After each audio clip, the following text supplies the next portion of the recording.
Hai, apa khabar murid-murid? Assalamualaikum warahmatullahi taala wabarakatuh.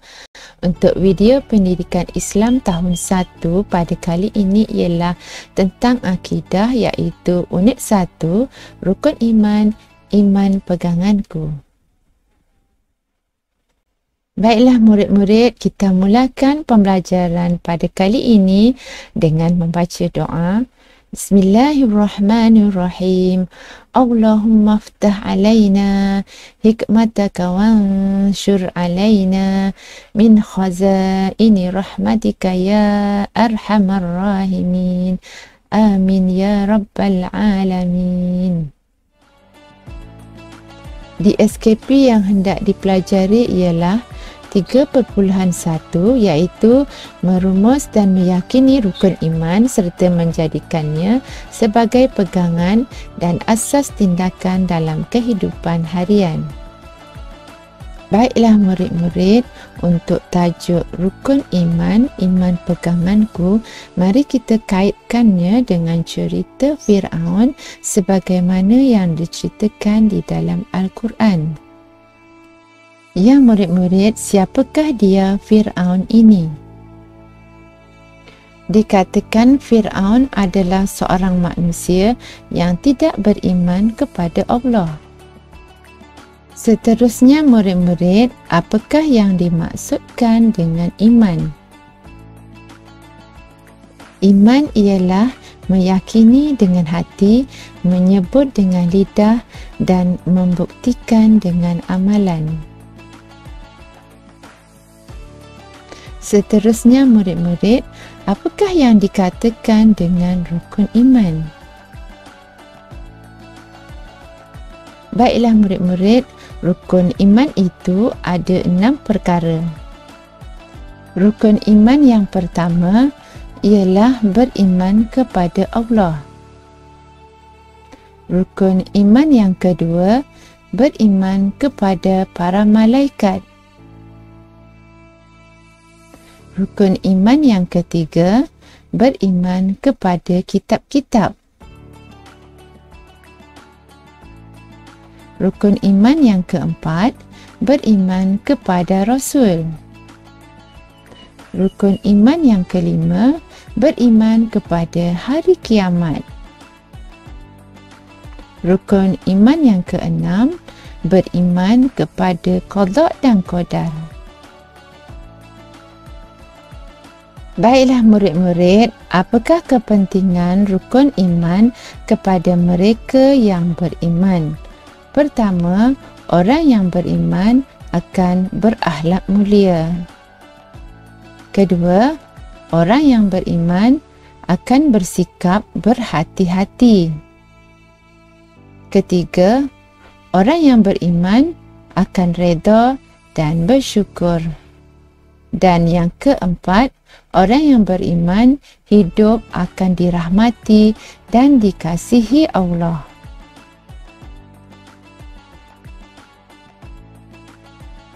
Baiklah murid-murid, apakah tindakan yang murid-murid perlu lakukan apabila berhadapan dengan situasi ini?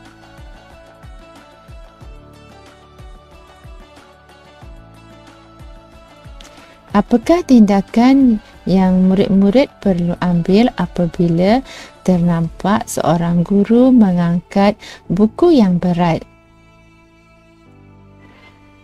Adakah kita perlu membantu guru ataupun tidak perlu membantu guru? Ya murid-murid, kita hendaklah membantu guru sebagai seorang yang baik dan beriman. Ya murid-murid, apakah yang perlu kita ambil tindakan apabila terdapat seekor siput lalu di hadapan kita? Adakah kita jangan pijak ataupun pijak siput itu? Ya murid-murid, sebagai seorang yang beriman, kita jangan pijak siput tersebut walaupun siput tersebut lebih kecil dan bergerak sangat lambat. Seterusnya, apakah tindakan yang perlu kita lakukan apabila ternampak kasut yang tidak tersusun di depan pintu surau? Adakah kita perlu susun kasut tersebut ataupun tidak perlu susun kasut tersebut? Ya murid-murid, sebagai seorang yang beriman, kita perlu susun kasut tersebut agar kasut tersebut tersusun dan kemas. Baiklah murid-murid, mari kita jawab latihan 1. Sila pilih dan tulis perkataan yang betul bagi erti rukun iman. Rukun iman ialah garis kosong kepada iman kita. Ya, jawapannya ialah asas. Rukun iman ialah asas kepada iman kita. Seterusnya, umat Islam garis kosong mempercayainya. Jawapannya ia wajib. Umat Islam wajib mempercayainya. Seterusnya, jika tidak, garis kosong dengannya, garis kosong boleh rosak. Ya, jawapannya beriman dan seterusnya akidah. Jika tidak beriman dengannya, akidah boleh rosak. Rukun iman ialah asas kepada iman kita. Umat Islam wajib mempercayainya. Jika tidak beriman dengannya, akidah boleh rosak.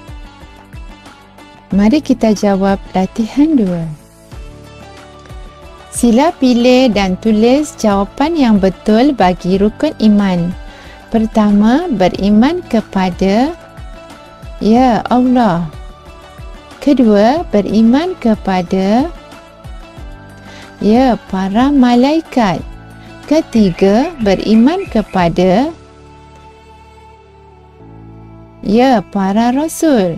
Keempat, beriman kepada ya kitab. Kelima, beriman kepada hari kiamat. Keenam, beriman kepada ya qada dan qadar. Rukun iman ada 6 perkara. Yang pertama, beriman kepada Allah. Kedua, beriman kepada para malaikat. Ketiga, beriman kepada para rasul. Keempat, beriman kepada kitab. Kelima, beriman kepada hari kiamat. Keenam, beriman kepada qada dan qadar. Mari kita jawab latihan 3. Perhatikan dan warnakan amalan seorang mukmin. Baiklah murid-murid, di antara amalan seorang mukmin itu ialah menunaikan solat di masjid, menggosok gigi pada setiap pagi, melakukan amalan bergotong royong dan bekerja sama, menziarahi orang yang sakit, dan mendirikan solat secara berjemaah. Mari kita jawab latihan 4. Apakah yang sepatutnya kita lakukan pada situasi seperti ini? Ya, sebagai seorang yang beriman, kita perlu berhenti dahulu dari membuat kerja dan memujuk adik supaya tidak menangis. Baiklah murid-murid, pada situasi yang seterusnya, apakah yang sepatutnya kita lakukan? Ya, sebagai seorang yang beriman, kita perlu ambil dompet tersebut dan memulangkan kepada tuannya. Seterusnya, untuk situasi ini pula, apakah yang sepatutnya kita lakukan? Ya, sebagai seorang yang beriman, kita perlu memberitahu rakan kita agar diam dan senyap ketika berada di perpustakaan. Manakala untuk situasi yang ini pula, apakah yang sepatutnya kita lakukan? Ya, sebagai seorang yang beriman, kita perlu bantu rakan kita yang terjatuh itu. Baiklah murid-murid, semoga dengan penerangan dan latihan yang diberi, murid-murid dapat mengetahui apa itu rukun iman. Sekian, wabillahi taufiq wal hidayah. Assalamualaikum warahmatullahi taala wabarakatuh.